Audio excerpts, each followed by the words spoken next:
Hi guys, I'm your Kahoy Dreamer, a business owner at ang mga binebenta ko ay mga wood products. Eto nga't napakaaga pa lang ay busy na ako. Naisipan kong magkabit ng mga CCTV dito sa aming shop. Alam nyo naman sa panahon ngayon, kailangan nating maging mas maingat. Bumili ako ng 3 CCTV. Yung 2 CCTV naman ay dito ko ilalagay sa harap ng aming shop at yung isang CCTV naman ay sa loob ko ilalagay. Tapo naman ang brand ng CCTV na binili ko. At buti na nga lang at meron kaming available na hagdan dahil hindi na ako mahihirapang ikabit ang mga ito. At ito nga't ikakabit ko na ang isa sa mga CCTV. At dahil mababa yung pader, kaya naisipan naming gumawa ng pang-extend para sa kabitan ng CCTV. Gumawa din kami ng kahoy para pinakabahayan nito para hindi exposed sa ulan at araw. Nag-installation din kami dyan ng kuryente para sa saksakan nitong CCTV. Malaking bagay na rin na meron kaming ganito sa shop. Kahit wala ako ay namomonitor ko kung sino ang labas-pasok dito. At mabilis ko ding nakikita ang mga riders para mag-pick up ng aming mga parcels. At ayan nga't natapos ko nang ikabit ang isang CCTV sa harap ng shop.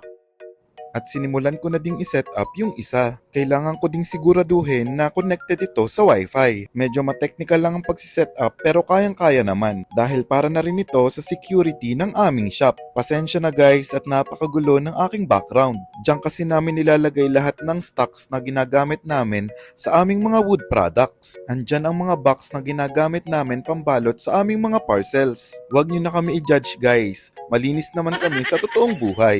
Diyan na kasi namin inilagay para easy access. Kasi dito sa table na to kami nagbabalot ng aming mga parcels. At pag may business talaga, gagawa ka ng paraan para mapabilis ang trabaho. Alam nyo ba guys na nakaka-stress din talaga ang business. Marami laging challenges ang may encounter mo. Kailangan talagang malakas ang loob para harapin ang mga challenges. Pero ganyan talaga ang buhay negosyo. At ito naman at ikakabit ko na ang isang CCTV sa harap ng shop. At tulad dun sa isa, nagawa rin kami ng pinakabahayan niya para hindi ma-expose sa ulan at araw. At marami pa din kaming planong gawin dito sa shop pero saka na yon pag may budget na ulit. Nakakatuwa lang na unti-unti na naming nagagawa yung mga dati naming plano dito sa shop. At kahit paano naman ay nakikita na namin ang mga pinaghihirapan namin. At dahil din yan sa mga customers na nagtitiwala sa aming mga wood products. At welcome din po kayo mag-visit dito sa aming shop. Located kami dito sa Admiral Las Piñas. Pwede din yung ipin sa Waze or kaya naman sa Google Map, i-type nyo lang Elea Home Decor.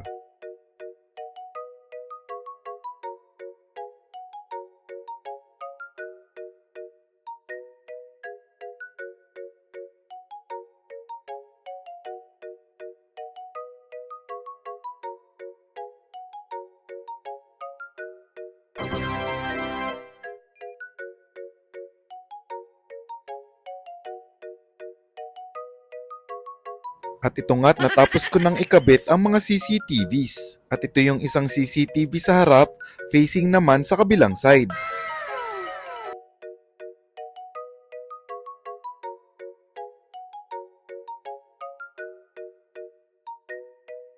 At nagkabit din ako ng warning sign. Protected by CCTV ang aming shop. At ito naman yung isang CCTV facing din sa kabilang side. At ito yung isang CCTV sa loob naman ng shop. At para ma-familiarize po kayo pag pumunta kayo dito sa aming shop, ito yung harapan namin. May signage na rin dyan para mas mabilis nyong makita. At nang matapos na nga ako sa pagkakabit ng aming CCTV, nagpa-deliver naman ako ng mga nag-direct ng order sa amin. At inaabangan ko na lang si Kuya Rider na mag-pick up nitong parcel.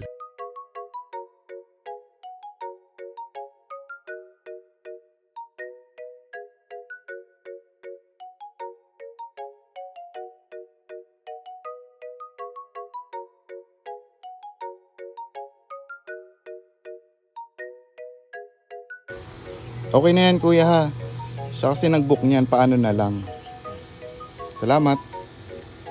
At isang rider ulit ang nagpunta para mag-pick up ng parcel. Ha? Wood yan kuya.